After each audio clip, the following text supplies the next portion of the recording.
Our story starts with a young man facing off against the legendary Earth Dragon on a quest to retrieve the monster's eyes. Infuriated by his nonchalance, the dragon pounced, eager to make the boy a sacrifice to his glory.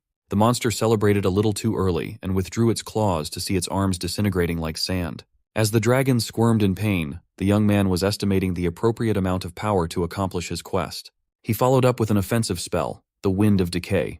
The energy of death wrapped around the dragon intensely, eventually eroding the mythical monster's body. The eyeball rolled over to where he was standing. Picking it up with enthusiasm, the young man looked forward to delivering this rare quest item. Unfortunately for him, the Wind of Decay was too strong, eroding even the dragon's eye. He might have killed a legendary beast, but now he can't redeem the quest reward. If things go on like this, he won't be able to send money back home to his grandparents. Before he got into this situation, he was promised a stable income. So how did Karna Necromos, a 13-year-old prodigy and a genius bestowed with the abilities of a necromancer and the wise man job, end up like this? In this world, people undergo the rite of passage at the young age of 13, called the Ceremony of Revelation. During this sacred ceremony, a seal will be bestowed upon them courtesy of the gods. Those who have acquired their innate job and ability would set out to use their powers to benefit society as a whole. Among them came a special few who have been bestowed with a special seal, branded as gifted. Karna was one of those lucky few.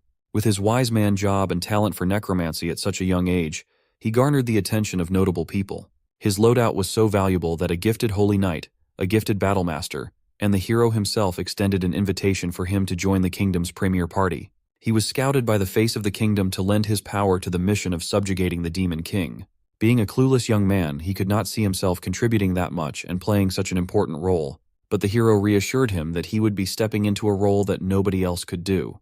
The rewards would be bountiful. With the backing of the kingdom, he was promised a monthly salary of 200,000 gold coins. Hearing the monetary value of joining the hero's party, Karna's eyes turned money-hungry, and all doubts in his mind were dispelled. His grandparents just looked at their boy and praised his honest desire for wealth. Karna turned to the two most important people in his life and vowed that he would become a great wise man to earn lots and lots of gold. The old couple tried to tell him not to worry about them as they didn't have much time left to live anyway. They just wanted their boy to go out into the world and find his happiness. But this is what Karna has always wanted to do. He'd only be happy once his grandparents were taken care of. As far back as he could remember, his grandpa and grandma raised him on their own after his parents passed away. So now that he's able, he wants to return their love and make them happy. The old couple could not hold their tears back upon hearing their sweet boy talk like that.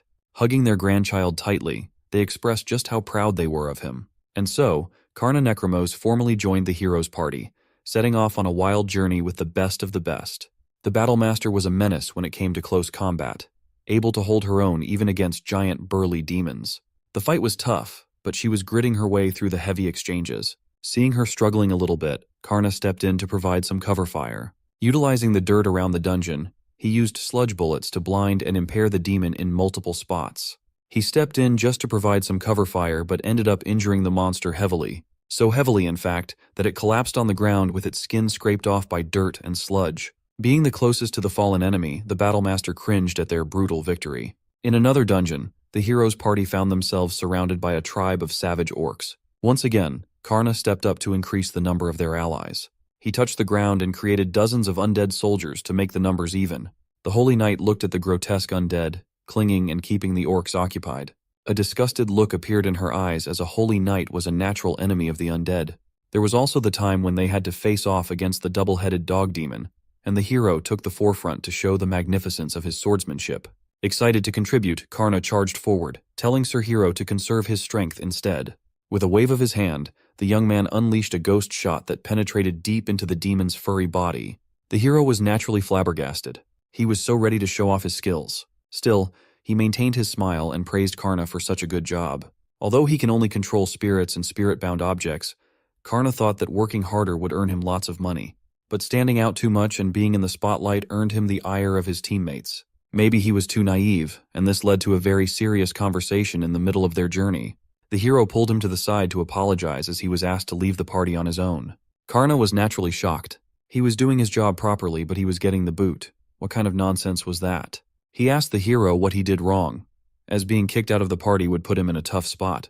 The Battlemaster spoke up, insisting that they were the ones in the tough spot right now. She can't do her job as a vanguard because of Karna's disgusting attacks. She can't even imagine punching anything that had touched his gross techniques. The Holy Knight also spoke up, raising her qualms against Karna. It's just that she can't stand his necromancy on a physiological level. Seeing the undead made her queasy. The Battlemaster added that they only recruited him for his revival magic in the first place. Now that their Holy Knight had learned the miracle of revival, they no longer had any use for his ass. Karna could not even get a word in to protest his side, so he just asked what would happen to his reward, the promised salary. Sir Hero stopped in his tracks as he remembered something. Turning around, he explained that since Karna's probation period had not ended yet, he would not be eligible for any payments from the kingdom's pocket. Hearing that nearly broke the young man's brain. The hero put on his most apologetic face and apologized that it turned out like this in the end. He fished 2 pieces of gold coins from his sack and gave them to Karna as his personal token of gratitude. And so, he was fired from the hero's party, scammed out of a 200,000 gold contract, and couldn't send a single coin back home. That was the day he became an unemployed wise man. To make matters worse, his bad reputation as a useless wise man spread around like wildfire. Any other adventurer party would not touch him with a 10-foot pole. Being kicked out of the premier party tanked his character so badly that job hunting did not go well. He had no other choice but to go off on his own, becoming a freelance adventurer. That's Karna's story up to date. Staring at the decayed eyeball of the Earth Dragon, he sighed in defeat. He only snapped out of his stupor when some spirits calling him master demanded his attention. They were reporting back telepathically because they found something while looking around. These spirit voices belonged to the reconnaissance unit. In case he did not get any loot from hunting traditionally, he sent out a few spirits to look for other possibly valuable things that could serve as a reward. Looking through their eyes, he saw some useless empty chests, some useless soldier corpses, and one promising picture, a metal gate with intricate details. He zoomed in on this one image and grew curious as to what could be inside. Karna paused for a second, and the old spirit next to him asked what was wrong. Without answering, the young man just took off, running in the gate's direction. In his mind, questions of why there would be a gated castle in this place floated around his mind. A castle that emitted some seriously bad vibes at that. Inside this medieval-looking stronghold, a demonic servant kneeled to his lord, Cecilia Sama, informing her that a human intruder had been detected at the front gate of their castle. Sitting on the throne was a voluptuous woman fascinated by the appearance of a human at her castle's entrance. She blushed at the thought of what this so-called intruder would be like. Back outside, Karna wondered why there would be a massive structure in the middle of nowhere. He touched the cold metal railings, and the magical mark on his hand reacted with a violent electric response. Maintaining his composure, he reckoned that the entrance was covered with a powerful barrier. Rolling up his sleeves, the young man did not back down. Whoever built this castle wanted to keep people out, meaning there was a high possibility of valuable treasures slumbering inside. So Karna touched the barrier and the cold metal once more. This time he used an aging spell on the gate. It only took a moment to disintegrate the whole castle entrance. He aged the metal to the point of corrosion. The old spirit following Karna was impressed with how he manipulated the flow of time around the barrier. He just thought of it on the fly, and it worked. Now he was free to walk into the ominous castle, carefree and excited for the loot it might hold. If it wasn't for his sharp combat instincts, he wouldn't have noticed a foreign presence welcoming him right at the gate. Karna jumped back nimbly as purple lightning struck the ground where he was standing. A servant had come out to meet him at the bridge. This demon was quite fascinated with the boy who could dodge his lightning in an instant. Holding another compressed thunderball in his hands, he praised the young man's outstanding reaction speed. In this world, a demon is a being who receives a mark from the outer gods, in contrast to humans who receive theirs from the gods of heaven. This made the demons permanent residents of the dark world. So, Karna asked the servant why a demon would be in a place like this. The servant landed and returned the question to the young man. A human child has no business loitering around this castle, let alone breaking through the powerful barrier and intruding inside. It turned out this domain belonged to one of the 7 great demon lords, Lady Cecilia Israphiris. Hearing the servant's grand proclamation just confused Karna even further. He started stumbling over his words, stating he didn't know who the place belonged to. But shouldn't a demon lord's castle be inaccessible through a regular quest line? Infuriated, the servant was certain the young man was just playing dumb. Nevertheless, he'd show this intruder the electrifying terror of Belphegor, Lady Cecilia's most loyal servant. So, he's a simp. Pointing his hands at Karna, Despair's violet thunder crackled forward with destructive chaos. The technique illuminated the entire area, obscuring Karna. Belphegor sneered, thinking he had dispatched the weak intruder in one shot. He had always been proud of his Despair's violet thunder bestowed by the old god Nodens. A mere human would be reduced to dust at its slightest touch. Instead of seeing a burnt corpse on the ground, the dust settling revealed a standing silhouette. Belphegor was surprised. This was supposed to be an easy cleanup job, but the kid was still standing after taking the lightning head-on. He was unharmed, seemingly untouched by the old god's technique. A gruff voice spoke up, insisting Belphegor was using a miracle that he granted.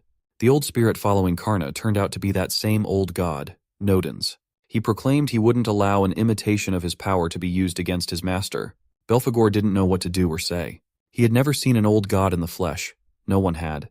If this really was the real deal, then why would he be siding with a human? Karna and Nodens just ignored the bumbling servant. The kid praised the old man for being such an amazing person, and Nodens modestly laughed, saying that was a long time ago. Belphegor was utterly stunned at the sight of the impossible. A human was commanding a god in front of him. Who the hell is this kid? And what's his deal? Nodens turned to his master and apologetically asked for some magic power, and Karna gladly extended his hand to donate some. Upon linking their magical pools, Nodens awakened the latent power of lightning inside his body, filling the surroundings with supercharged energy. The servant just realized how foolish his posturing from earlier was. Nodens gripped his thunderbolt and asked that the young man watch, as this would be an excellent opportunity to demonstrate the true power of Despair's violet thunder. With a quick throw, the highest-ranking servant of the Demon Lord was consumed by the rampaging thunder, shocking him to the core. The attack was so powerful that it nearly swallowed the entire castle with its devastating light. By the time the thunder started dying down, Belphegor was just a burned and paralyzed victim lying on the ground. Nodens went back to his adorable spirit mode as Karna praised the grandpa for doing so well. With a bright smile, he decided to keep moving toward the castle now that the first obstacle was down. But before he could take another step, the sultry voice of a woman appeared behind him. She lauded the young sage for showing her something interesting. He couldn't quite put a finger on the feeling, but Karna could not move another inch from the pressure the woman gave off. He had to fight the fear in his mind to jump and turn around. The woman assured him there was no need to be so on guard around her. If he kept acting like she was the enemy, her feelings would get hurt, and he didn't want that to happen. Even old god Nodens acknowledged the woman's overwhelming aura. There's no mistaking it. This voluptuous catgirl was the infamous Demon Lord. With a casual tone, she asked the young man for his name, and Karna Necromose reluctantly introduced himself. Committing the name to her memory, Cecilia Israfiris, the Lust Demon Lord, bent down to his height and offered Karna a job to serve under her banner. Serving the Demon Lord sounded ludicrous, but she really wanted him on her team because Cecilia liked how he fought her servant. Karna swiped her hand away from his face and bravely stood his ground. Stumbling through his words, he rejected the offer. When asked why, he answered that people often find his necromancy creepy, so he'd probably get kicked out of this new job for the same reason. Cecilia saw and heard the sadness in Karna's words and immediately understood what he was going through. Taking his hands, the Demon Lord asserted that humans have no eye for talent, real talent. Because to her, a being standing at the top of the world, Karna's necromancy is a thing of beauty, the most wonderful magic in the world. So, she wants him by her side to see more of that beauty from now on. Karna was softening up. But he still felt queasy, as accepting this proposal would mean betraying his humanity. He couldn't do that as he had a precious family to protect in his hometown. Besides, he needs to earn more money to give his grandparents an easier and more comfortable life. Cecilia slyly smiled and put forth an offer of a 2 million gold signing bonus, along with an annual salary of 20 million gold. Casually throwing out those unbelievable numbers while smiling like it was nothing was diabolical. Karna's eyes lit up with the prospect of coins, but the most attractive offer was the guarantee of his family's safety. Hearing of all those benefits, Karna immediately accepted the job, and so he was formally employed by the Demon Lord of Lust. With the acceptance of the job offer, Cecilia welcomed Karna to her massive castle, but before they went in, she wanted to ask him a favor for the sake of peace and convenience. He needed to wear what looked like a dragon mask before they entered the premises. Even though he was personally scouted by the Demon Lord, many demons would still oppose the addition of a human to the team. Karna asked if that was because he had already done something wrong, but she reassured him that it was not his fault. Her loyal servant had also woken up from the electrifying stupor, but he was still paralyzed. Belphegor felt betrayed as he asked his master why they would willingly take a human in. She did not snap at him or anything like that. She just squatted down and patted him on the head, praising her servant for a job well done. Of all demons, Belphegor should understand her decision the best. He was the one who fought against the young man directly, after all. Anyone with eyes should see that Karna would be a great asset to the demon army. So, she needed Belphegor to keep Karna's human identity a secret. He was a bit reluctant to swallow the tough pill at first, but he eventually relented under the Demon Lord's gentle gaze. Karna spoke up, asking if demons hate humans. It seemed like the kid didn't have a tainted worldview yet. He didn't know why the eternal war kept raging on. So Cecilia decided to tell him a little story from the past. Long ago, the old gods descended from the outer world to defeat the dragons that ruled humanity through force. The people, saved from their draconic dictators, worshipped the gods that saved them. But eventually, driven by humanity's greed, they stole the power of the gods and sealed them away. In a rage, one of those gods, known as Bastet, created demons out of her hatred for humans before she was promptly sealed along with the other deities. Demons inherited their creator's malice and hate. That's why they hate humans to the bone. This was Karna's first time hearing this side of the story. He could not help but feel a little guilty for being a human himself. But Cecilia urged him not to just look at the bad side of this story. Although their start stemmed from greed for power, humanity also shaped a lot of beautiful cultures around kindness and love. Humans forged their own path, so they should not be defined by the acts of those who came before them.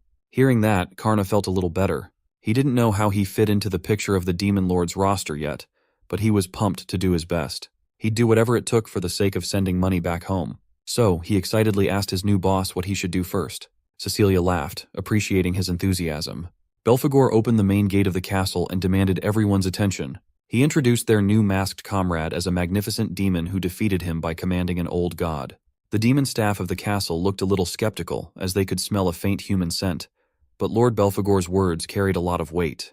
It did not help that the highest-ranking servant sucked at convincing other demons that Karna was one of them. Everyone watched as the new guy walked directly behind their demon lord. Upon reaching the inner chambers of the castle, she divulged her plan for Karna to eventually aim to become a renowned demon general who leads everyone in the demon lord's army. But for now, he'd have to settle by serving by the demon lord's side to gain a bit more experience. Also, when it was just the two of them, he could feel free to remove the dragon mask to be more comfortable. She opened the door to her chambers and introduced Karna's first task.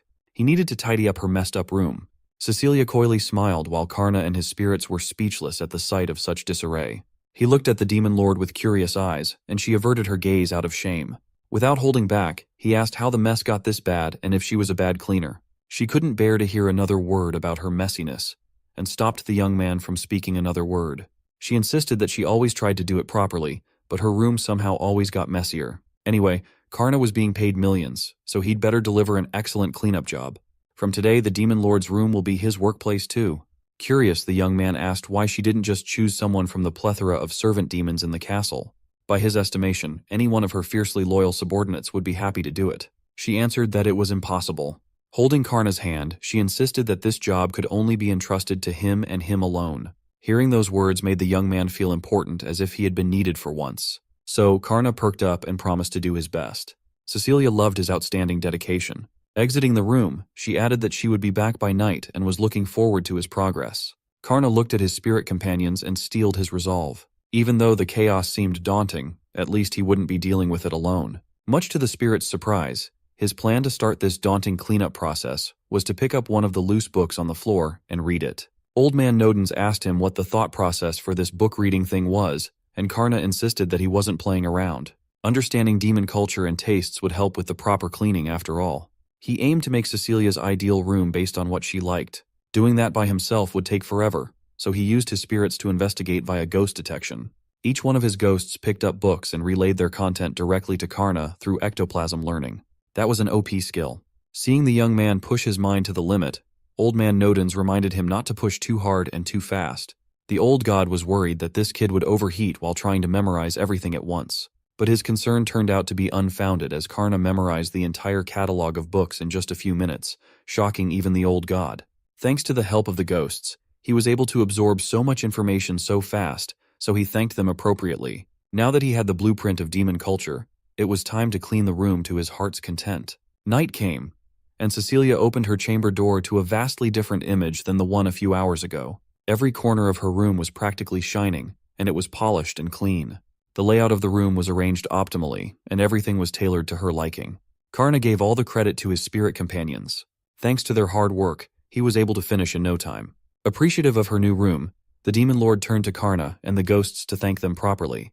The young man had really exceeded her expectations, and she was glad that he came into her life. Flashing a genuine and bright smile, Karna was just happy to be of service. He also brought up a question that he had while extracting information from the entire book catalog. He asked if Cecilia read human books. Karna had found some books with human authors under the demon lord's bed, so he took the initiative to organize them on the shelf along with other literature. Who would have thought that the demon lord of lust would be interested in human biographies, poetry collections, cookbooks, and most surprising of all, romance novels? Hearing her biggest secret being divulged made the demon lord fluster, her cheeks blushing intensely. She wanted to defend herself, but she could not think of a reason why she was reading romance novels. When Karna asked her if she liked humans, Cecilia lost her usual sultry and dominant demeanor. She took the books from his hands and asked Karna to keep her tastes a secret from everyone else. It was just that her ultimate dream was to create a world where demons and humans could live happily while preserving their respective cultures. For that, she had been studying human culture as much as she could.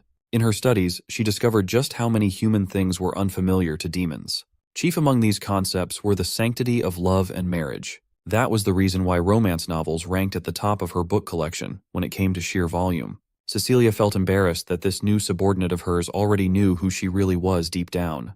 Putting the book in her hand back in its place, she deliberately closed the space between them. This naughty boy had seen everything she desperately hid for a long time. It wasn't fair if he knew her, and she didn't know him. Not giving Karna an inch to move away from her body, the red-blooded young man struggled to focus on anything else other than the massive globes in front of him. With a hazily seductive look in her eyes, the demon lord of lust expressed her desire to know more about Karna Necromose. She slowly moved her hands down to his shoulder. Both of them were red in the face, blushing profusely.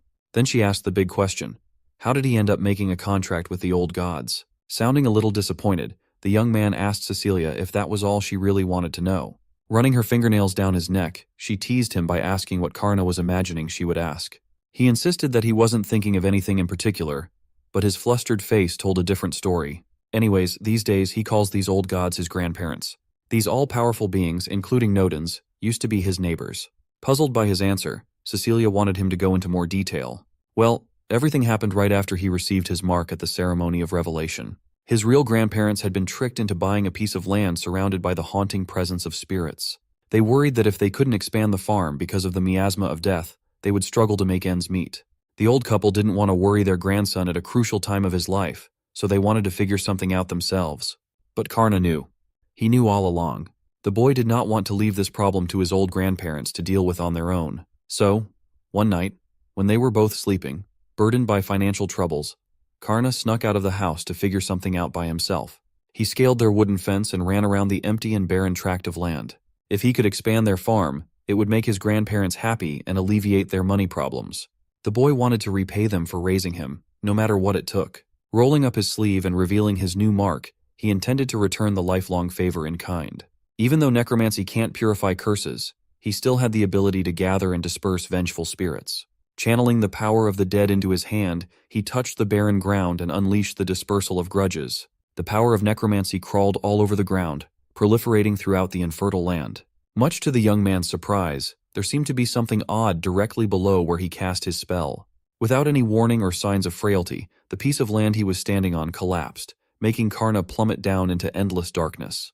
The hole was so deep, and the fall was so long that landing raw down below could spell certain death. Thankfully, he was quick on his feet and immediately drew power from his mark. Using his necromantic magic, he shot some sludge cushion on his landing spot to soften the blow. Thanks to his quick thinking, Karna landed at the bottom of the pit safely. Looking above, he couldn't believe that such a massive hidden hole was in his grandparents' land.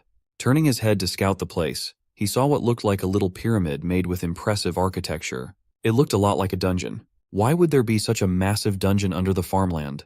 That's the question running through his mind. Maybe this was the source of that pesky curse, attracting vengeful spirits and making it impossible for the land to produce a harvest. Deciding to check it out, an old man holding a thunderbolt trident ordered him to halt his advance. That's right. This was the first time he met the old god, Nodens, and a dragon guarding the dungeon. Without a hint of fear, Karna asked the old man who he was. Nodens introduced himself and the other residents of this hidden dungeon as divine spirits. This place is their resting place, their graveyard. Hearing that he had just stumbled upon the grave of the gods, Karna panicked as anyone would in his position. Raising the thunderbolt trident up to the young man's face, Nodens asserted that this wasn't a place for humans and that the kid should leave at once. Karna might be quaking in his boots out of fear, but he couldn't just go away when he had explicitly come out to lift the curse from the land. Nodens lifted his trident, and hearing another human defying him, a god, felt quite nostalgic. He took it as a formal challenge, and his despairing violet lightning flared up all over the place. Anticipating the arc of lightning, Karna responded appropriately by dulling the electric attack with the spread of his sludge cushion. Unfortunately for the boy, some runny and muddy dirt was not nearly enough to stop the signature attack of a god. The despairing violet lightning tore through the sludge and gave the boy the kiss of electrifying death. He was paralyzed from the attack, Nodin standing tall, not even breaking a sweat. Just as the old god was about to retreat to his grave, confident that the boy was done for, Karna slowly stood up. He took the chance to fire up some mud bullets while the old god's back was turned against him. The attack naturally fell flat against Nodin's wall of violet lightning. Tanking an attack and dishing one back to the enemy was supremely exhausting. Even the old god was surprised that this mere mortal child still had strength left to stand upright. So, he decided to get a little more serious and engaged in a faster-paced exchange of attacks. His casual attacks were neutralized at every turn. Karna struggled, but his well-timed mud attacks were quite effective. By the end of their quick clashes, the old god stopped in his tracks, taken aback by the kid's resilience. What could possibly drive a boy to such lengths? Any ordinary prodigy out there would have folded as soon as they saw an old god. But this boy was fighting tooth and nail, no matter how much damage he sustained. The motivation driving Karna was the sad faces of his grandparents whenever they looked at the barren farmland. He had resolved to make them smile, and he would do everything in his power to protect those smiles. With his power, he vowed to lift the curse from the land. Nodin stopped his barrage of attacks to comment that the boy had good eyes, kind eyes. Nodins and the other divine spirits walked closer to Karna. The old gods reckoned that if they tagged along with this kid's journey, they might witness something interesting along the way. And so, that's how he ended up making a contract with his grandpa Nodins. This old god also occasionally borrows Karna's virtually unlimited magic to materialize a physical form. By now their contract has grown beyond just an ordinary agreement. The old gods practically see the sweet boy as their grandchild already. Demon Lord Cecilia became curious about that dungeon where divine souls had been sealed. Not a single ancient text suggested the sacred site's location. Even so, not only did Karna find it, but he also managed to release the grave's seal and remain unharmed. This young man might be beyond Cecilia's already sky-high expectations. Seeing her in a daze, Karna asked Cecilia if something was wrong. She patted him on the head and assured him that everything was all right. Cecilia looked him directly in the eyes and expressed her gratitude for sharing his story. Her intuition was on point. This young man would make a great demon general for her army. To take the first steps in making that happen, he's going to need his own territory. So, the demon lord opened a teleportation portal with a wave of a hand. It's time to go on a little trip to inspect what Karna's new home would be like. The portal that the demon lord made was a direct line to a menacing dungeon called Oni's Cavern. Inside were scrawny soldiers running for their lives, regretting their decision to even dare enter this cursed place. A blonde knight stood her ground as the cavern shook with the heavy footsteps of the dungeon boss. This colossal beast had been the guardian of this place for so long, and there were still fools who dared defy his power. So, he never ran out of prey to hunt. The blonde knight raised her blade. She would never forgive this demon for taking so much from her kingdom. Charging forward, she brandished her sword with resolute killing intent. But the orc had a much faster weapon draw than her, even if the spiked metal club was a lot heavier. She was forced to turn her fierce attack into a desperate defensive maneuver. The poor blonde knight might have prevented a direct hit, but the force behind the orc's swing was too much to handle. Half of her body was decimated, her armor cracked, and her internal organs in disarray. The ruthless orc walked menacingly and grabbed her by the hair. He liked trained women. They looked and tasted the best. Lifting the knight, he intended to demonstrate the immutable fact that humans were nothing but demon food. Showing his sharp fangs capable of crushing the toughest skull and bones, he urged the knight to give in and give up. Fear filled her mind. She might have been brave earlier, but the image of being eaten alive was too much. Before the orc could get a decent bite out of the knight, magical energy entered the cavern from above. 3 necro bullet ghost shots interrupted the orc's meal, pushing him away from his prey. Taken by surprise, the colossal beast lay on the floor in pain. The knight thought she was saved. Reinforcements from the kingdom had arrived, but she was mistaken. The one who interrupted the orc was Karna in his dragon mask, riding on top of flying skulls. He was here to take over the dungeon. This was his first real assignment as the enemy of humanity. A few minutes ago, the demon lord and her new employee arrived at the entrance of the Oni's Cavern. Cecilia explained that this was a dungeon in the Greed Demon Lord's territory, near a human kingdom. She wanted Karna to go in there and defeat the demon general in charge. They basically came here to colonize a dungeon. Cecilia explained that the ogres in this dungeon had repeatedly attacked the nearby kingdom, terrorizing its people to no end. If they were serious about her dream to unite both demon and human cultures, they couldn't allow any more of these types of grievances to grow. If given any other choice, Cecilia wouldn't do something so forceful. But this would be their first step towards creating a world where humans and demons could live happily. This brings us back to the present, where the ogre demon general had gotten up, laughing at Karna's takeover announcement. He introduced himself as Bellows, the demon general under the mighty demon lord of greed. He was a beast that could crush anything with his invincible might. Seeing the mark on top of those muscles was quite jarring for the young man. Slowly raising his hand, Karna knew he couldn't afford to lower his guard against such a formidable enemy. Not getting any response, Bellows angrily raised his metal club with the full intention of crushing the brazen intruder. In response, Karna activated his mark and called on one of his contracted gods to lend their power. It was the incarnation of Flames Volume. The spirit ball form of the old god clashed against Bellows's abnormal physical prowess. The injured knight on the side of the cavern was almost caught by the fiery blast. Bellows also could not believe his eyes. For the first time in a while, he was bested in a battle of brawn. The intruder casually used his burning hand to catch the spiked metal club, stopping the seemingly unstoppable attack. Karna sneered and swiped the blunt weapon away as if it weighed nothing. He looked at his fist covered with Vol's power with hesitation. The incarnation of Flames assured him not to be scared, as there was no way in hell that they could lose to a muscle-brained idiot like the orc in front of them. Karna trusted Vol, but still reminded the old god to be careful as the enemy was incredibly strong. He could feel that Bellows could go to a higher gear. With all that anger building up, he was confident that the orc's next attack would be even more potent than the first. Hearing that, Bellows reasoned that he must have unconsciously held back. If he just attacked seriously, there's no way a kid could have stopped his onslaught. So, he brandished his club once again, only this time, it was infused with the power of Earth Slash. Karna prepared himself and asked Vol to go all out. The old god concurred. Drawing even more power from his magical mark, Karna manifested an even bigger blaze of scorching flames. Borrowing from Vol's fiery arsenal, he unleashed the flame of Kegutsuchi.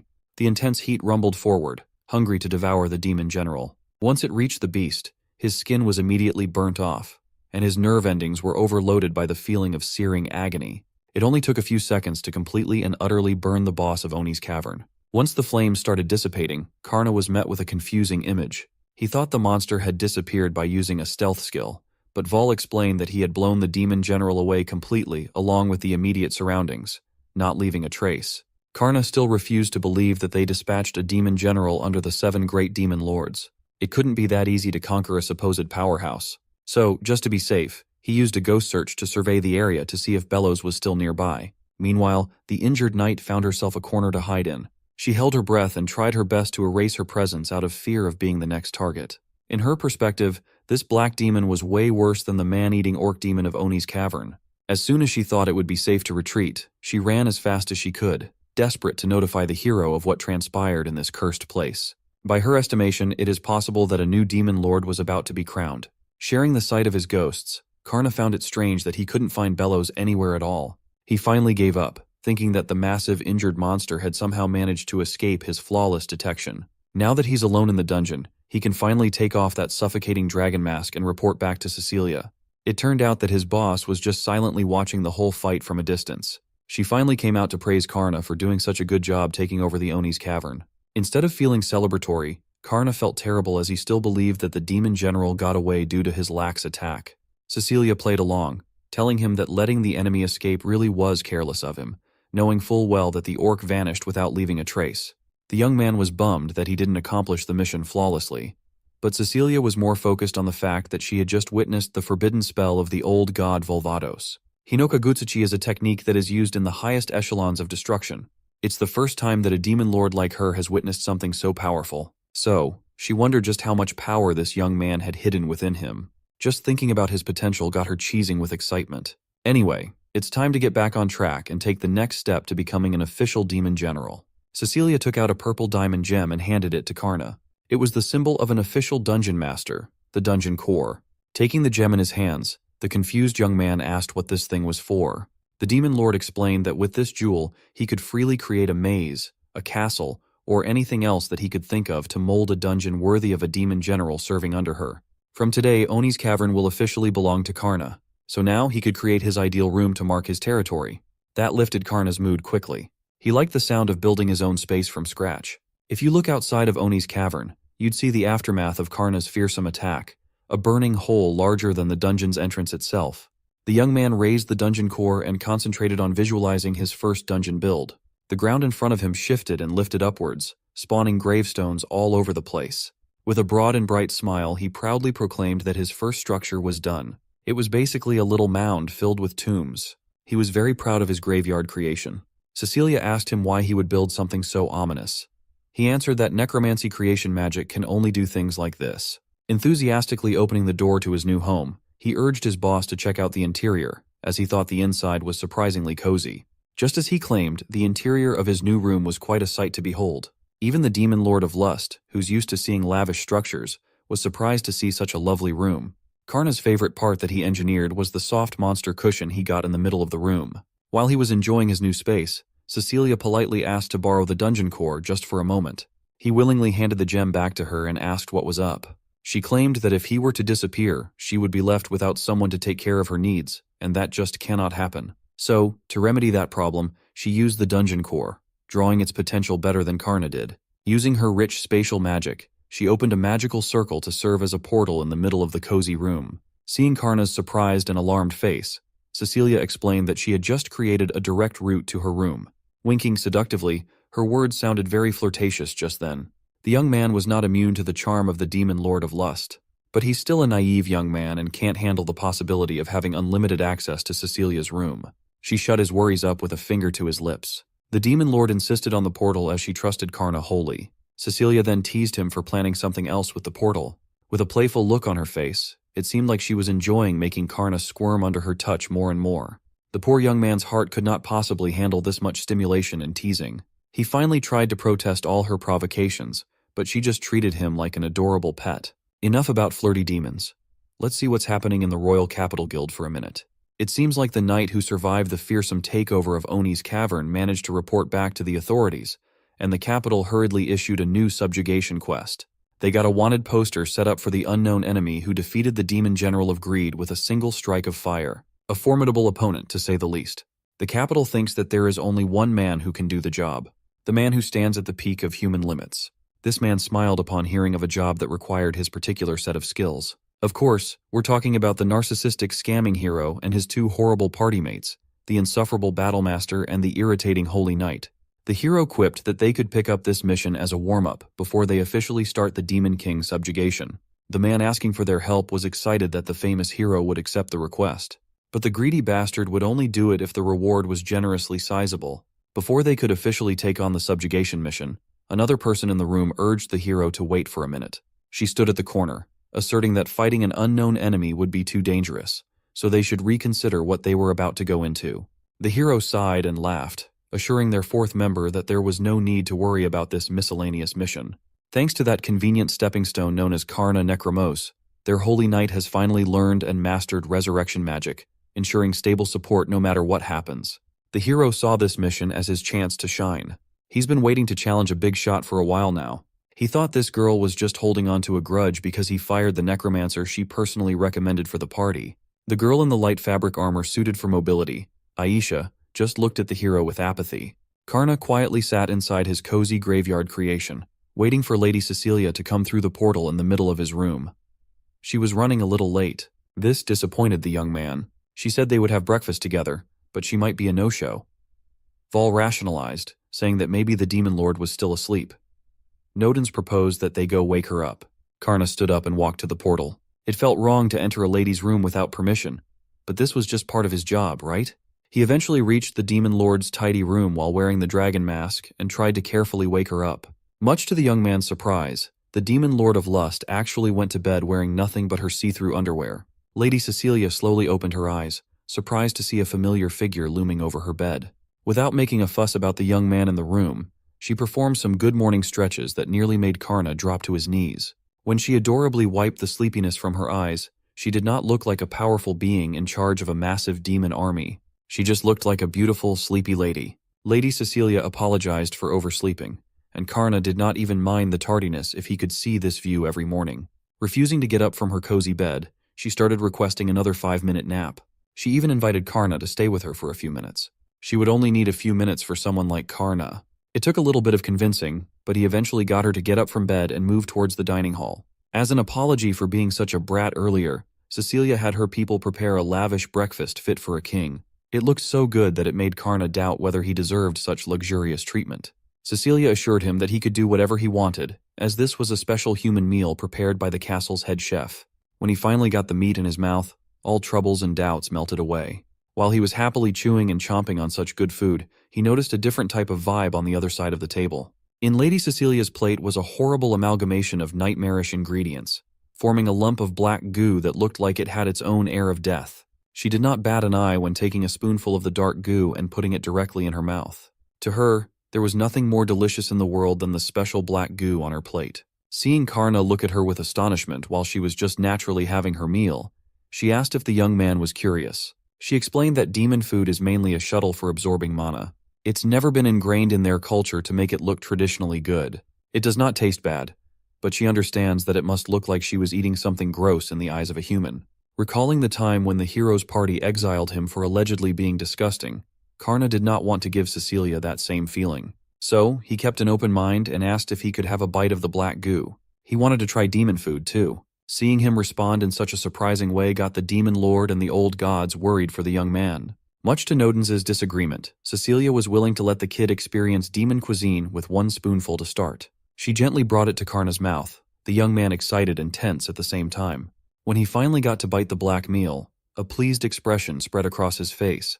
The demon lord and her spirit companions waited for Karna to finish chewing and give his verdict. When he finally got the vile goo down, he realized that it was very delicious. Not expecting Karna to like what she eats every day, Lady Cecilia was on cloud 9. Nodens was a little confused as back in his day, demon food used to taste extremely terrible. That might have been true before, but over the years, demon culture evolved to improve the taste of their cuisine. It has come to the point of being palatable even for humans. Even if it looks a little messy and scary, there are many good things under muddy looks. Karna thought the same goes for food. Appearance hardly matters at all. Hearing the young man ask for a second serving and hearing his inspiring words, Cecilia's heart skipped a beat. That day, the employee and the boss shared a demon meal in the castle's dining hall. Right after their hefty breakfast, the dungeon building came next.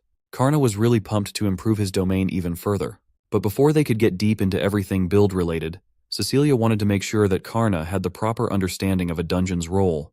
They might look like petrifying death traps at first, but a dungeon is a valuable place where demons can replenish mana outside of eating. When inside one of these dungeons, the mana used or spilled by the human adventurers who enter the dungeon becomes recycled to be absorbed by the core, turning into a drinkable form.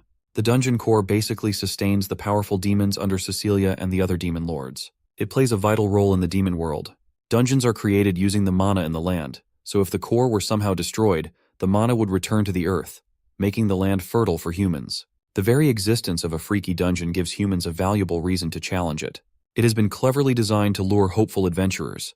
This poses another problem through the act of defending the dungeon itself, especially Oni's Cavern, a dungeon located at the border of human and demon king territories. Positioned in a contentious land, the frequency of attacks is a lot higher. Hearing that explanation, Karna formed the resolve to work extremely hard to improve everyone's lives.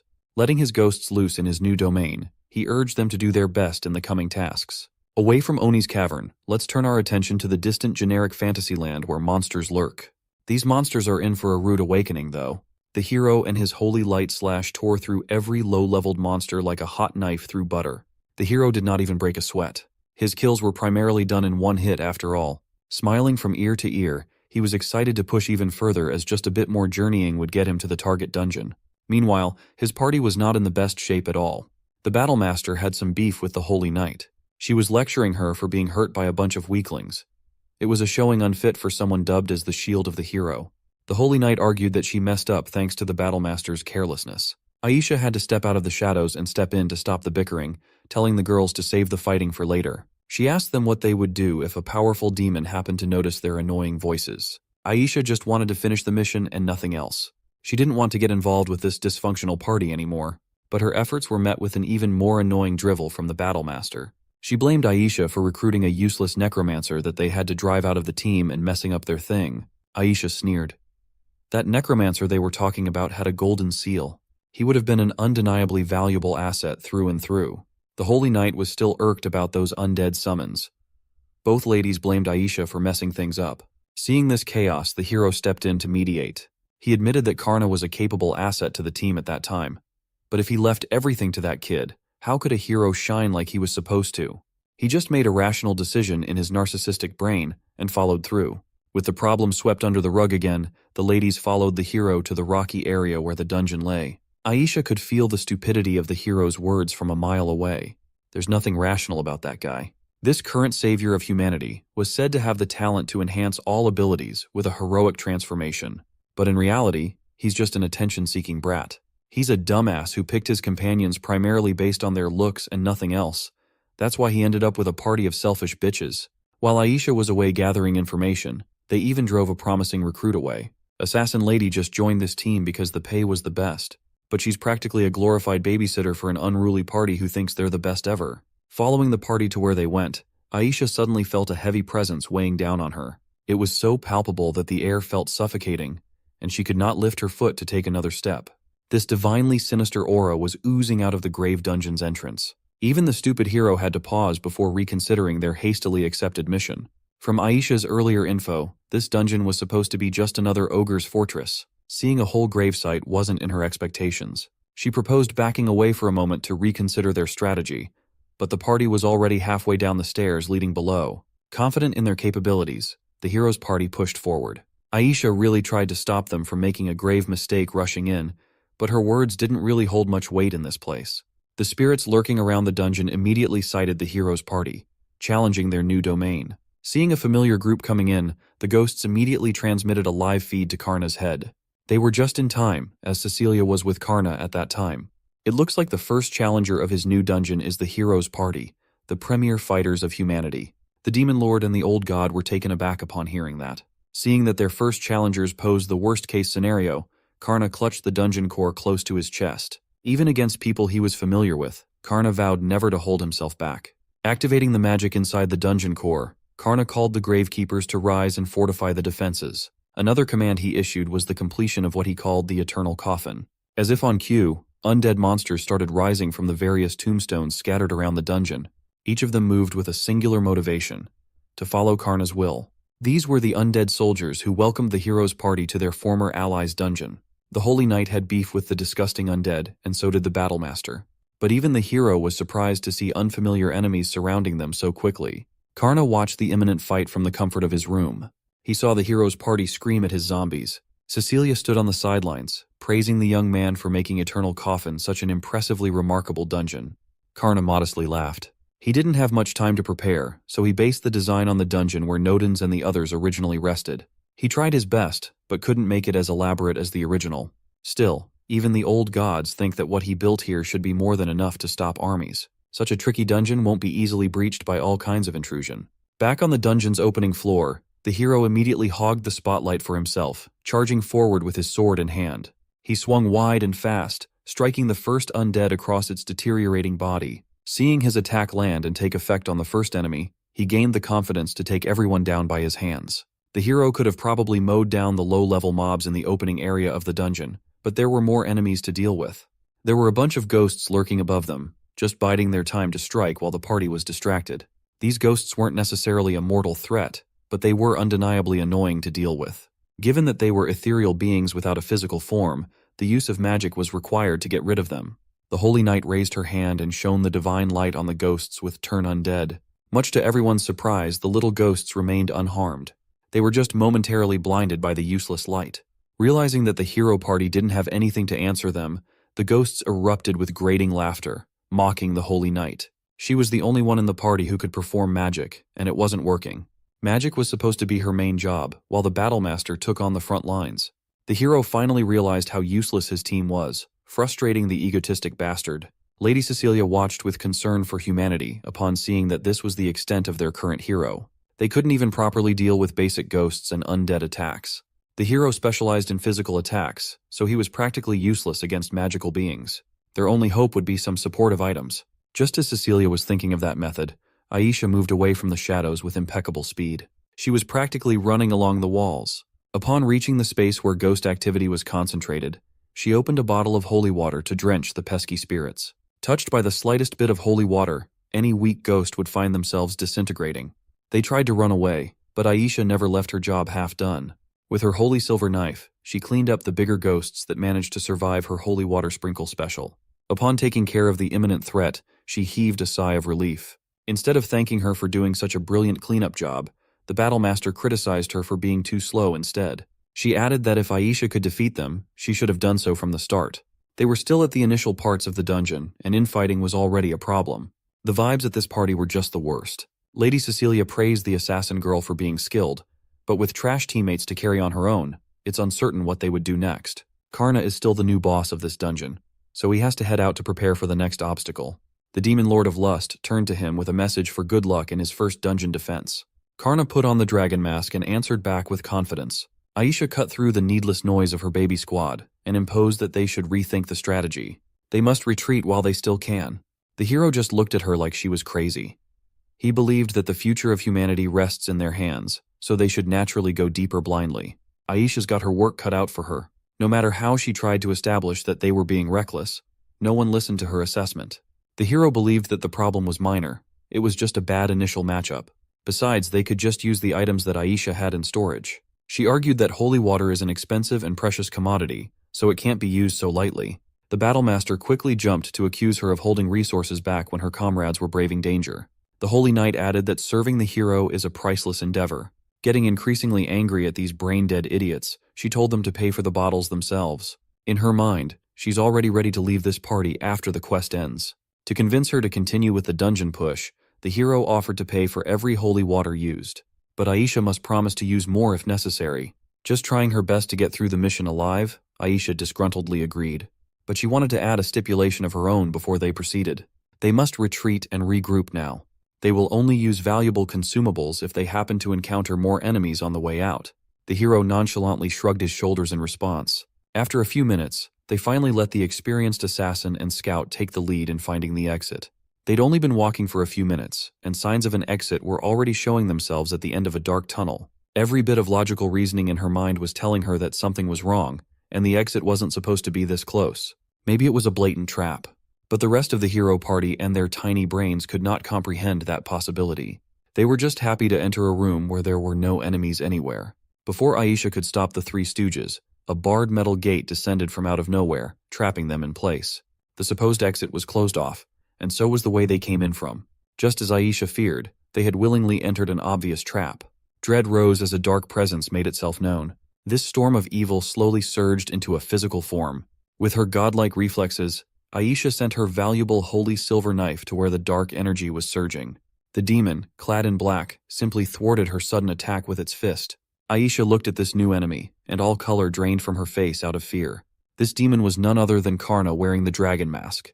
He praised Aisha for breaking through the will-o-wisp of illusion, an impressive feat, to say the least. With a new scepter in his hand, he extended his greetings to the hero's party, welcoming them to a dungeon of his own making. What would Karna do? What can the hero party answer with? Let's see how this goes. Karna, under the guise of a demon, stood before the hero with his blade drawn. Vol advised that he should not bring out the old spirits in this battle for safety reasons.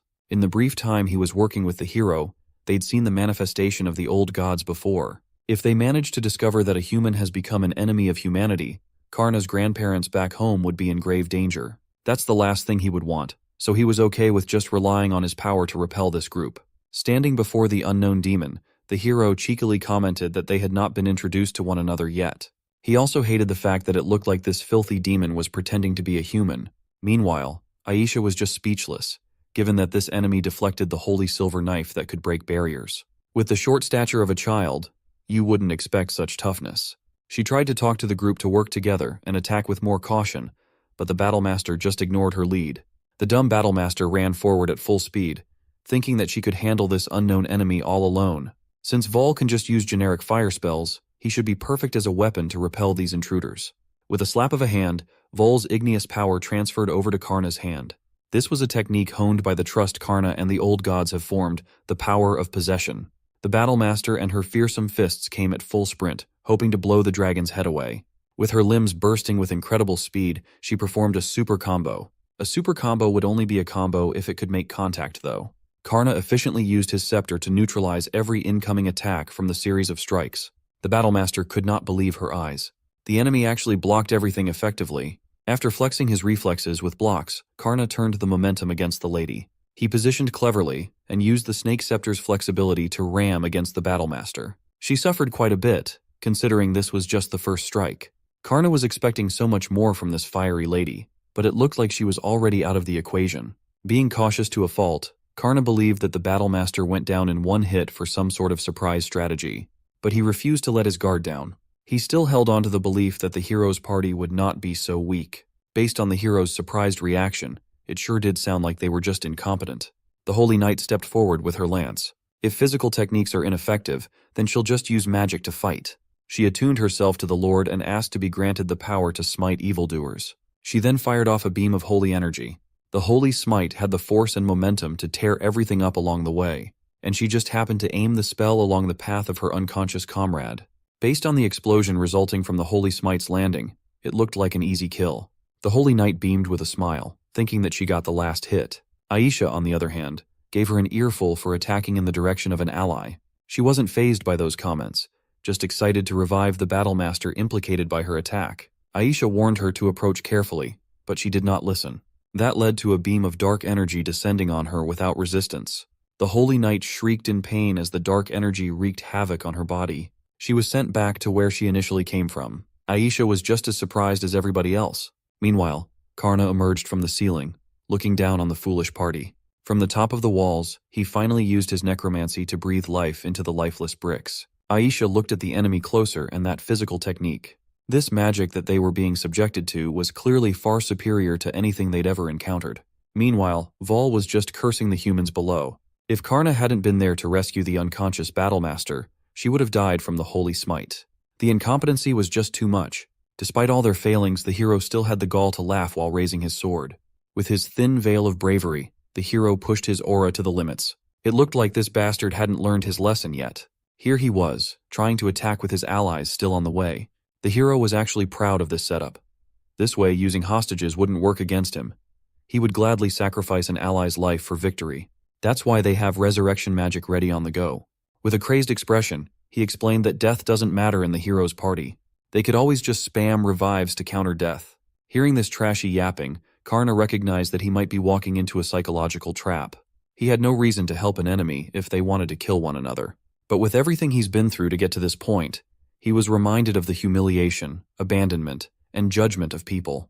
He couldn't bear to see anyone being abandoned anymore. He'd had enough of the strong ceaselessly trampling the undeserving. So he asked Vol to finally end this freaking fight. With the possession duration ending, the fiery spirit ball broke free into the world. Recharged with plenty of power, old god Volvados manifested himself in the material plane with his fire god form. The hero's last string of sanity must have snapped at the sight of the old god. He followed through with the attack that he was preparing, a showing of the hero's real power, the Holy Light Slash. It had the sharpness to slice everything in its path, but Vol just stood in front of the blade, unperturbed. With a light smile on his youthful face, Volvados pulled his fist back for a simple punch. This seemingly simple movement led to the release of Fire Thunder, a purely destructive technique that could devour anyone's hopes. The Slash and Fire Thunder clashed against one another. One was a power bestowed to humanity's strongest warrior. One was a power unleashed by a literal god. It was not surprising to see the Slash buckle and shatter under the fire of Volvados. When his ultimate attack was finally neutralized, the hero just stood in place, at a loss for words. He wasn't fazed by the possible death of comrades, but he was shaken by his own powerlessness. He thought he was infallible. He was supposed to be the strongest and the greatest to ever do it. But now he was being exposed to a power outside the scope of his understanding. This power came from the monster that trapped them in an airtight prison along with the bizarre flying fire guy. He asked what exactly Karna and Volvados were. Who were these powerhouses, and what was their deal? But the hero's ego refused to back down. He sneered and declared that it wasn't over yet. As long as he had the Holy Sword, the fight would continue. But it looked like even the Holy Sword had given up on him. Out of nowhere, the legendary weapon just went ahead and snapped itself in two, dropping the blade to the ground. The hero's complete kit of armor followed suit. The impenetrable equipment slowly dissolved into nothing. This went on for a grueling few minutes before the hero was left with nothing but his underwear, confused and panicked. His holy sword and equipment just broke down so suddenly, along with the hero's sanity. He blamed the enemies in front of him for using such sneaky magic to strip him of his power, but Karna and Vol had nothing to do with this. Aisha explained that a hero can only gain power by vanquishing evil and performing righteous deeds. What would happen if you did the opposite? If you abandon your comrades without feeling guilt or repenting, it's only natural that the holy equipment would forsake its bearer. The hero argued that he hadn't even abandoned any comrades for real. This fool genuinely believed that leaving a young man 2 gold coins as he kicked him out of the party was a generous act for an ally that was no longer needed. As for the unconscious comrades littered on the floor, he swore that he was still preparing to help them out. This desperate bastard tried to convince Aisha so hard, but he was preaching his selfishness to the wrong audience. Putting on her glasses, Aisha explained that in this world, souls are classified into 2 attributes. A good soul protects and nurtures others. An evil soul, on the other hand, prioritizes one's own gain over everyone else. These attributes are tied to a person's actions and can change easily. The glasses that Aisha just equipped were called the Goggles of Truth. They revealed the actual attributes of a target. Looking at the hero's naked body, all she could see was evil. He had already become a fallen sage who lost his divine revelation. The hero, Norris Palladius, was a wicked man. Being forced to see the errors of his ways and the darkness of his soul nearly broke the poor guy's brain. Aisha lectured him that it's unnatural for a leader to betray an ally. Norris was not just a fraudulent hero. He was so vile that he should be disqualified as a human in the first place. He stood up, mind reeling, while thinking of ways to get out of this place, to get rid of all these people, and start over. Naked Norris ran towards the sealed exit, begging for anyone to help him. In an ironic twist of fate, his crazy run all over the room led to slipping on the remnants of his holy armor. Without any protective gear, the fool felt his skin scrape against the cold, hard floors. Karna brandished his scepter, aiming it at the hero. He disregarded Aisha and just focused on the pathetic worm crawling on the floor. Still, Aisha couldn't just stand by while a fellow human was about to bite the dust in front of her. With a heavy heart, the assassin placed herself in front of Karna's attack to save the hero against her better judgment. Fortunately for her, this spell was not offensive in nature. It was just a simple seal that landed on her hands. Karna, with his voice still disguised, asked if Aisha would like to stop, as he didn't want to play too rough. Her reasoning was she needed to do her job since she was being paid to do so. So she'd keep her end of the contract even if it meant guarding a useless bum parading as a hero. Taking out another sneaky blade to throw, she showed her resolve to fight to the bitter end. Karna remained calm at the sight of the incoming blade. He didn't bother dodging or blocking, as he had a few specialized spirits to do that stuff for him. Calling his flying skulls, they immediately swooped in to get him out of harm's way by flight. These skulls were so fast when working in conjunction with Karna's phantom move, instantly teleporting behind the assassin. Before Aisha could turn her head in the direction of the enemy, Karna's scepter was already landing a disorienting bash to the side of her head. One tap and the veteran assassin was out cold. That's how efficient Karna works. Perhaps it's time to finally punish the false hero. This worm was thinking of escaping while his allies were being dealt with by an unfathomable enemy. There was no way in hell that he would succeed, but a helping hand, or boot instead, just arrived to keep Norris the menace in place. Lady Cecilia's bone-chilling demon lord cadence filled the room as she insulted how weak the hero was. Naked Norris tried to turn his head to see who was stepping on him and saw an unfamiliar cat girl. He had never seen a high-ranking demon lord in the flesh before, so Lady Cecilia Israfiras properly introduced herself as the demon lord of lust. The hero stumbled over his words. A dungeon ruled by a demon lord was unheard of. If he had known that, he would not have been so brazen to challenge it. Lady Cecilia regrettably explained that changing the past in hindsight is impossible. All they can do is face the consequences of their actions. Besides, if the hero hadn't been such awful filth of a human, he would not have lost his divine revelation. If he had coordinated with his comrades properly, they could have put up a fight. As if he didn't hear all those criticisms, the hero lifted his head, smiling as he pleaded to do anything just to be saved. He would even turn to the dark side if that's what it took to be spared. Hearing that preposterous offer pissed Cecilia off. She didn't need worms like this guy. A demon lord's army should never be underestimated. Cecilia made sure to let Karna hear her following words. She established that demons value individuals as evil. That's why they work together to reach a place unattainable alone. That's the goal of the demon lord's army. It's different from mere selfishness. Karna could feel that the demon lord was trying to teach him something, but the young man couldn't wrap his head around it yet. Looking down, Lady Cecilia judged that Norris Palladius, the disgraced hero, didn't have enough value to even be killed right now. So Karna raised his scepter to deal with the trash accordingly. To effectively drive the bastard away, he summoned a few fireballs empowered by the phantom move. These fireballs quickly coalesced under the bodies of the hero party, lifting them up without burning their skins. When the phantom move took effect, they were driven away from the trap room. The gates promptly closed behind them, leaving the demon lord and the masked young man alone. She asked him how he felt after this first dungeon defense. Removing his dragon mask, Karna admitted that it felt refreshing. He thought he was ready to devote himself to the cause now. From now on, he promised to become a formidable enemy of humanity for Lady Cecilia's sake. She recognized his worth when everyone else didn't want him. Patting his head, Cecilia felt overwhelmingly happy to have Karna by her side. She asked him to continue doing his best from now on. Now that they were on the same page, it was time to deal with the remaining elephant in the room. They needed to talk to Aisha, the assassin, about various things. She was a very valuable prisoner. Away from the dungeon, we turn our attention to the land of violence, Kalkazan. News of the hero's defeat had already reached this remote area. A goblin kneeled in front of his master as he reported the development in the new dungeon, even down to the appearance of the lust demon lord herself. Not only did that girl take over the dungeon that belonged to Kalkazan's overlord, but she also snatched the hero's head. The demon lord of greed, Gurugaz Zaraga, might have to step in and settle this mess. This Ganondorf-looking bastard has set his sights on Lady Cecilia. In the capital city, the news of the hero's defeat had also reached the Adventurers Guild. The guild had been made aware of the hero losing his divine power and becoming what's called a broken sword. Taking this disgrace seriously, the kingdom secretly executed him. As for his two companions, they were also permanently incapacitated to cover up the defeat. If that was the case, then what happened to their only competent member, the mercenary who was assigned to watch and help? Well, Aisha hadn't returned either. She was listed as most likely captured to interrogate as a source of new information. Aisha Alistel was a gold seal holder who had survived countless battlefields. The guild trusted that she wouldn't snitch against humanity. Since the guild was stretched thin as it was, they didn't have enough resources to build a rescue team for her. They could only assume the mercenary was dead and the mission a total loss. Unbeknownst to the guild people, some sneaky ghosts were snooping around to see the pulse of the city. Thanks to that, Karna was completely aware of everything happening around him. Inside his cozy grave room, he was studying the dungeon's schematics, thinking that increasing its difficulty would be impossible. Sure, he could freely change traps and structures, but that was only up to a limit. Old Man Nodens argued that if the dungeon was tough enough to repel a hero, it should be good enough for every other adventurer.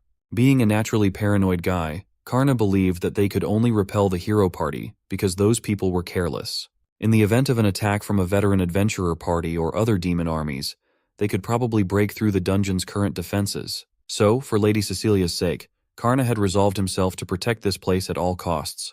While they were brainstorming more ideas, a crimson portal opened inside the room. It was a sign that the site supervisor was back. This so-called site supervisor was actually Urtal Karna's companion spirit, the ancestor of all dragons. Seeing his gigantic scaly buddy Uru arriving, Karna enthusiastically asked what he found out about his inspection. Uru detailed that the facilities they could create with creation magic had reached the limit. Karna felt bad, feeling that he needed to train more. Necromancy-type creation magic is just very limited. It's primarily used to enhance cemeteries and the undead. It's not really suitable for strengthening a traditional labyrinth. However, Uru proposed compensating for the lack of facility limitations through good old-fashioned operation. With an efficient arrangement strategy, they should be able to build something unconquerable. Karna had a few ideas for strategies, but carrying them out would require some practical experience. If they wanted to do this right, they needed someone who understood an adventurer's perspective. Luckily, they might have the perfect person for the job. Karna put his dragon mask and tattered cloak back on as he headed out. With an innocent smile, he stated that he'd be consulting with that person. That mystery person was currently screaming at the top of her lungs, complaining about the inhumane treatment she was being subjected to. The typically nonchalant assassin was currently yelling for the punishment to stop. Her punishment was an unusual one. She was dropped in a prison cell overrun by cute cats with tiny demon wings. She reckoned that her captors were trying to disarm her with cuteness. Looking at the fat white cat and its cute grin while vying for her attention, Aisha could barely hold it together. She bit her tongue and tried her best to stay as calm as possible. Aisha didn't know what these demons were playing at, but she wouldn't be easily deceived by such despicable methods. She vowed to never fall for such an obvious trap in the form of a cute kitty asking for belly rubs. But Aisha was just human at the end of the day. One cannot resist the temptation of a demon cat asking for belly rubs. She eventually gave in and cuddled the fluffy, warm, and cute cats. Aisha was so into it that she was even meowing back at the furry kittens. She was yanked out of the dreamland when the guy in the dragon mask appeared on the other side of the prison bars. Still carrying one of the cats, she asked how the demons found out about her love for cats. Scratch that. She demanded to know what these demons were trying to do.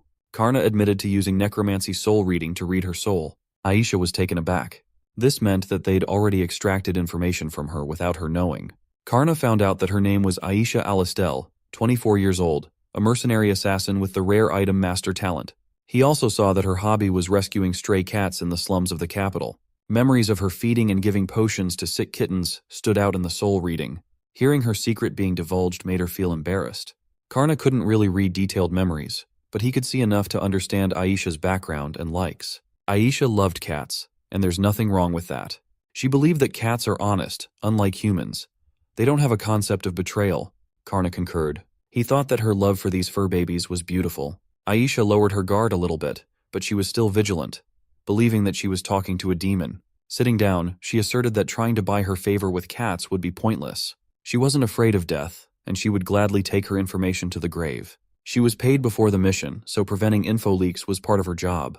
Karna dropped the voice-changing shtick and removed the dragon mask as he admitted that he wasn't after her life. As soon as Aisha got a good glance at the face underneath the mask, it immediately clicked. The one who beat the hero's party was not some ruthless demon. It was the kid they kicked out, Karna Necromose. Karna didn't know that this girl would recognize him immediately. But that's only natural because Aisha was the one who recommended him to the hero in the first place. More importantly, she questioned why a human like him was serving the demon lord. When asked if he betrayed humanity, Karna happily answered that he did. Under the demon lord's contract, he got better pay and benefits, which is the best. It wasn't just that, though. He genuinely found working under Lady Cecilia fun, a very fruitful learning experience. He was plunged into the unfamiliar society of demons, a place where strength reigns supreme. How strong you are will determine everything in life. They establish a strict hierarchy based on wealth, power, military might, charm, and more. But in this society, a trait like cuteness is widely considered a weakness, a negatively valued trait. Which brings us to the cats. These monster cats are primarily used as training targets or simply food for other monsters. Aisha never thought that these cute cats were treated with such cruelty. It was a sad sight of a foreign culture. That's why Karna wanted to do something, anything, to save these cats. He wanted to keep repelling adventurers without killing humans. He wanted to build a dungeon that would just continuously drain their magic power. For that purpose, the young man reached the only feasible conclusion. Using his own power, he wanted to create an area where cute monster cats could thrive and live in a dungeon that seemed conquerable, but was not. Hearing the plan to create such an efficient dungeon made Aisha's skin crawl. She asked Karna if he really had no hesitation about betraying humanity. Well, in the young man's eyes, there's not much difference between demons and humans. It'll continue to be the same no matter which side he's on. Aisha quietly thought to herself that humanity messed up when they made an enemy of this kid. In a way, Karna was a worse threat than a demon king. He proceeded to pitch her the proposal. They were in need of an advisor who knew their way around adventurer stuff to create this dungeon that could endlessly churn out mana. Extending his hands to Aisha, he asked if she would be willing to go under contract and become his subordinate. She couldn't help but ask what the compensation would be, knowing full well that she might be heading into another trap. Karna dropped the figure of 10 million gold as a signing bonus and an annual salary of another 10 million after that. Paid by the demon lord's deep pockets, of course. This was basically twice the pay of the hero party. A lot better than the kingdom's measly offer, too. But she still resisted, thinking that Karna was just using her love of cats to snitch on humanity. The final nail in the coffin was the stipulation that if she signed immediately, she could have the monster cats as her subordinates. Suddenly, all of Aisha's doubts evaporated as she demanded to know more about this monster cat subordinate brigade. Finally breaking down the assassin lady's defenses, Karna expressed that he was looking forward to the work they could get done together. Aisha insisted that she just accepted for the sake of the cats. Now that Karna's identity has been revealed, Aisha reckoned that rejecting would be too risky. With a sly smile, she plans to pretend to be a dutiful subordinate while quietly stealing their information. Nodens butted in, asking Karna to show the current state of the dungeon to the newest addition to the team. Smiling from ear to ear, he invited Aisha to have a look at his dungeon's design. This would be a good opportunity for her to gather some valuable information. There's no better place to start than the entrance. The very ominous entrance of the so-called Eternal Coffin. Karna directed Aisha's attention to their first deterrent, the gatekeeper of sorts, as if he were a chirpy tour guide. The gatekeeper, the first monster adventurers would face inside, was none other than a dragon zombie. Aisha looked up at the behemoth, her mouth hanging wide open in shock and terror. Karna explained that he turned the earth dragon he defeated into a zombie. He assigned a quota for repelling enemies, and the beast became highly motivated because of it. That being said, Karna still felt like their first trash mob might still be a bit lacking. Aisha resisted the urge to deny that claim. An A-rank monster in the entrance was just insane. It also seemed like the zombie was not lacking when it comes to enthusiasm. In fact, the beast might be a little too excited. Karna kept on reminding the zombie dragon that killing is prohibited. If they kill adventurers, they can only get magic power once. Just repelling them would be just right. The dragon admitted that he has a hard time holding back against scrubs. Without addressing the glaring issues of this entrance, Karna wanted to get a move on, as the next trap zone was something he was pretty proud of. Aisha refused to believe that the rest of the tour would be as shocking as the entrance. Upon arriving and walking to the next area for a few hours, her belief slowly unraveled. No matter how far they walked, it seemed like they weren't moving. It was a bizarre phenomenon, so she turned to Karna for clarity. It turned out that this kid casually manipulated space to create a Mobius loop path that adventurers would never escape without proper countermeasures. Karna sold the idea as just a light stoppage, but if someone steps into this area without knowing, they'll never get out and eventually starve to death. He turned to Nodens and cited that with teleportation magic, this much would just be a simple trap. The old god concurred, thinking that it would just be a 5-minute delay at best. Their assumptions are so wildly skewed to their own power. Karna urged Aisha to hurry up and get a move on, as there were still plenty of setups to be shown. The assassin was starting to realize what the young man's deal really was. The next part of the dungeon was a classic boulder level. You either outrun the rock or get crushed under it. Then there were the spike traps, hidden so well that she couldn't spot them. Under the assault of violet thunder pouring into the next room, she finally pieced together that what Karna made by himself was a truly unbeatable dungeon. Upon arriving at the final trap room, where he would greet those who were strong enough to reach the end, Aisha was huffing and puffing for air. Karna still genuinely believes that he did something mild and embarrassing. A dungeon that needs more improvement. Aisha appealed that the murderous intent all throughout the place was too much. It's more like hell but milder. Fixating on the word mild, Karna's first thought was to make something stronger, or adventurers and other demons might break through. Another ancient voice chimed in, saying that Aisha was being quite harsh. Uru teleported to the final room to insist that failing to meet a user's demand was a shame for the engineer. All he needed were suggestions, and he'd make the dungeon improvements happen. Seeing another dragon, Aisha was visibly shaken to the core. Karna introduced Uru as a ghost who used to live next door to his family, a dragon skilled with his hands helping with dungeon improvement. He's also the ancestor of all dragons, the very same guy that ruled the world in those mythical stories.